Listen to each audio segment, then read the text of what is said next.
Star Wars Holdouts is my fan-made series, and this is Season 3 of it, and if you haven't seen Season 1 or 2's overview videos, I highly recommend watching them before continuing on this video. Now with that, on to Season 3's episodes. Episode 1 is titled The Network, and in 17 BBY, Foxtrot Squad defects from the Empire after learning of the Dark Trooper project, where they join the Clone Rebellion in Rex's network and meet up with Captain Gregor. They attack a separatist holdout on the planet Gondria that has been collaborating with the Empire to feed information about rebel cells to them. During the battle, the mixed clone army uses Republic technology against the separatist Nemoidians and battle droid army. After the battle, Foxtrot Squad leads the Clone Rebellion's intelligence network, where they place spies on planets to observe on and report Imperial activities as well as separatist terrorist actions, since fighting the separatists is a strongly winning issue with pretty much every planet's population. After rescuing clones destined for Droman Kos, the network increases its surveillance and reconnaissance to the planet of Dayu, where a 501st clone trooper named Nax is placed there to gather intelligence while posing as a homeless beggar. Episode 2 is called Hidden Terror, and on the planet Christophsis, separatist militia leader Krieger returns to his old forward operating base that he had used during the invasion of Christophsis during the Clone Wars.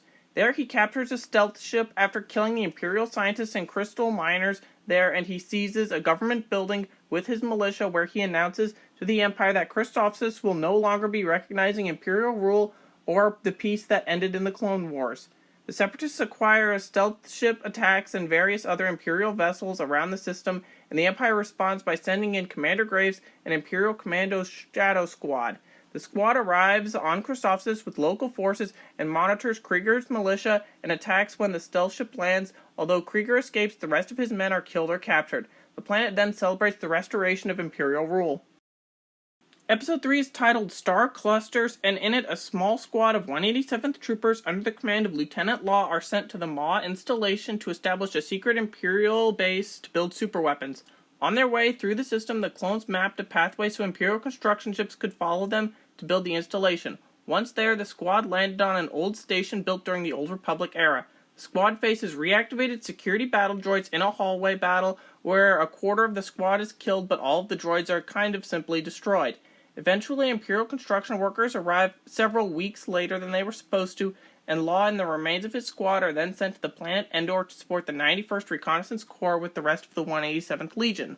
In Episode 4, titled Waves, on Endor, a company of 91st Troopers under the command of Commander Neo are sent to protect the 37th Engineer Battalion building an Imperial base. On the Forest Moon, they are attacked by Ewoks. The Ewoks initially launch a waved attack against the clones, which no Imperial casualties are resulted in the battle, but hundreds of Ewoks are left dead. They then attack again, armed with blasters from a previous Separatist incursion onto Endor during the Clone Wars, causing Imperial casualties to mount since the Ewoks are using blasters. But the attack ends after all of those Ewoks are killed, but they penetrate Imperial base defenses. For their third attack, the Ewoks remained in the trees using weapons to snipe against the clones. The 187th Legion then arrives on Endor to bolster Imperial defenses, and Commander Neo has Lieutenant Law and his squad join him on a fire mission to take out the Ewok snipers, which they are successful in, and the rest of the Ewoks retreat into the forest. Episode 5 is titled Counters, and in it a massive Separatist fleet consisting of 13 Munificent-class frigates and 4 Providence-class dreadnoughts is picked up by Imperial radar to be heading to the core worlds, and Admiral Teshik is dispatched to hold off the Separatists before they arrive, and is essentially supposed to sacrifice his fleet to buy time. Admiral Teshik's fleet only consists of 2 small cruisers, 5 Venators, and 1 Predator-class cruiser. Teshik has a small cruiser jump out of hyperspace, and the Separatist fleet immediately begins to move towards the cruiser, and all the fighters are launched.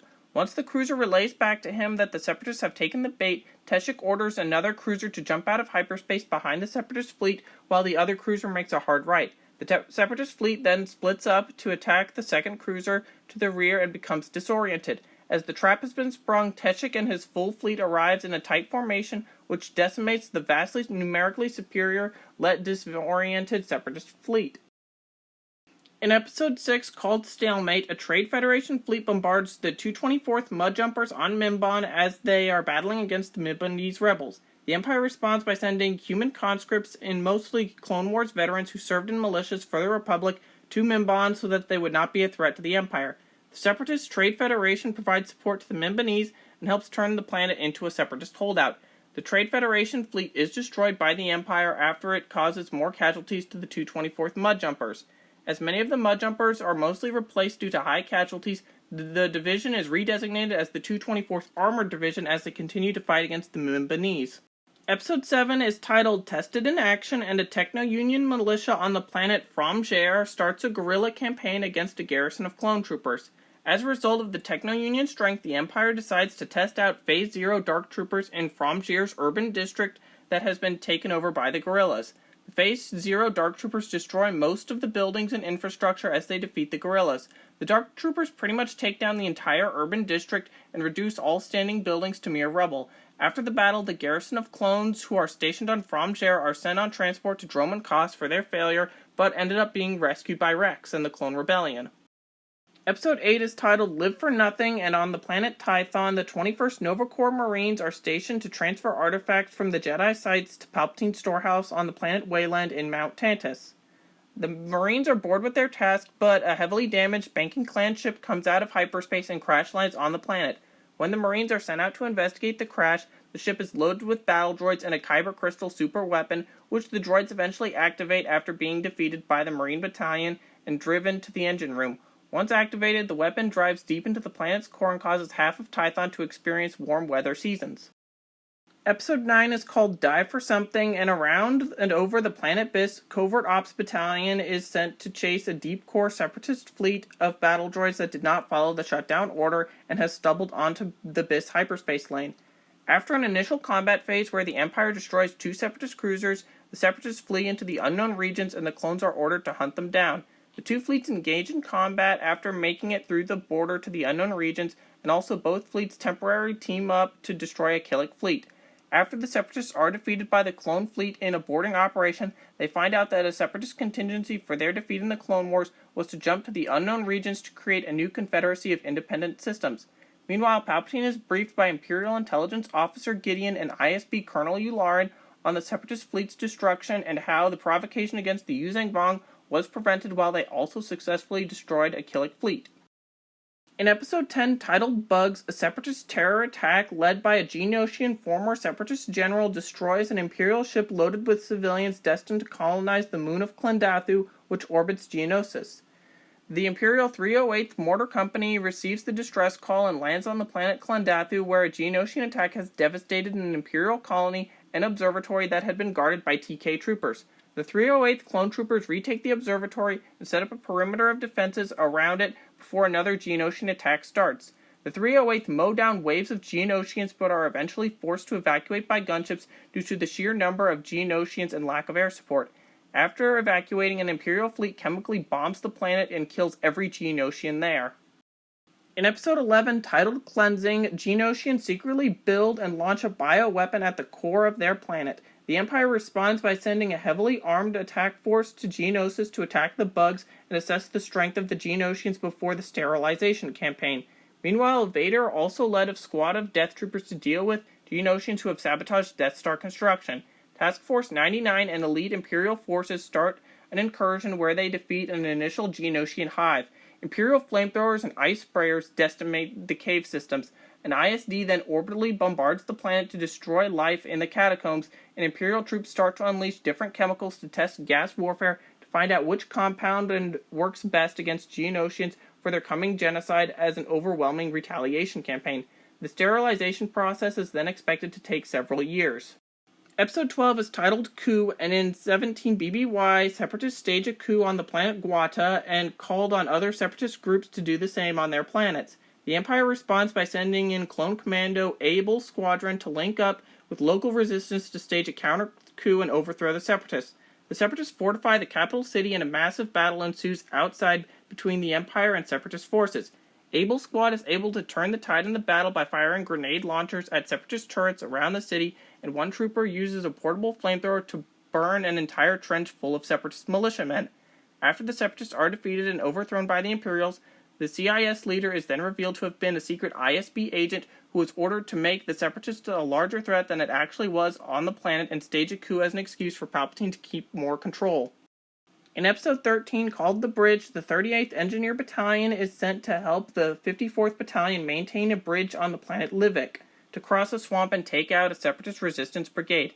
The bridge is a site of constant combat between the Separatists and the Empire, as neither side can gain an advantage on one another, as the Empire has technological superiority, but the Separatists have strength in numbers. After days of fighting, a massive Separatist offensive takes out the last Imperial walkers before they are all mowed down by Gatling blasters. Without walkers, the Separatists could easily overrun the Empire in their next attack, and the 38th Battalion then decides to blow up the bridge at the request of 54th Captain Byzantium, so the battle would be over and the 54th could leave the planet as they could no longer win the battle. The Empire then abandons the position and rotates both battalions off-world to deploy elsewhere. Meanwhile, the Separatists on the planet retreat further into the swamp where they are killed in an Imperial ambush. In Episode 14, called Clanking, the 9th Siege Battalion is sent to the Outer Rim world of Charon to fight against a Separatist holdout led by the Corporate Alliance. They are also Separatist insurgents who hide among the inhabitants and launch attacks on the clone troopers while the population is in favor of Imperial intervention. However, the battalion cannot tell the difference between insurgents and civilians, which causes several more problems. The 9th Battalion is able to secure a victory against the Corporate Alliance droids, but it takes more time to deal with the human Separatist insurgents. TK troopers then arrive to kill civilians that they think are insurgents, making the victory almost useless. The 9th Battalion then leads a counterinsurgency force with pro-Imperial militia groups, and they successfully capture or kill the remaining Separatist insurgents, without the help of the TK troopers. Episode 15 is titled Intervention, where one of the Hutt cartel bosses establishes new territory which impedes on Imperial civilians and their livelihood. When TK troopers attempt to drive out the Hutt cartel away, a company of battle droids massacres the Imperials, which shows that the Hutt cartel was allied with a Separatist holdout faction that has now come to retake the planet.